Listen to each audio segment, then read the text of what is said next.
நீங்கள் பார்த்துக் கொண்டிருப்பது நியூஸ் 21 செய்திகள். தமிழ்நாடு செய்திகளை உடனுக்குடன் தெரிந்து கொள்ள நியூஸ் 21 செய்திகளை பாருங்கள். உண்மை, உழைப்பு, உயர்வு.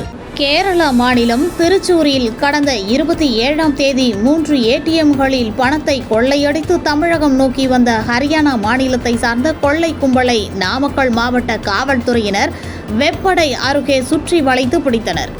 இந்த சம்பவத்தில் கொள்ளை கும்பலை சார்ந்த ஜுமான்தீன் என்பவர் சுட்டுக் கொல்லப்பட்டார். அசார் அலி என்ற மற்றொரு கொள்ளையன் பலத்த காயமடைந்து 5 பேர் பிடிபட்டனர். கொள்ளையர்கள் தாக்கியதில் குமாரபாளையம் ஆய்வாளர் தவமணி, உதவி ஆய்வாளர் ரஞ்சித்குமார் ஆகியோர் படுகாயமடைந்து நாமக்கல் அரசு மருத்துவமனையில் சிகிச்சை பெற்று வருகின்றனர். அவர்கள் இருவரையும் டிஜிபி சங்கர் ஜிவாஸ் நேரில் பார்வையிட்டு ஆறுதல் கூறியதுடன் நலம் விசாரித்து அவர்களுக்கான வெகுமதியை வழங்கி பாராட்டினார்.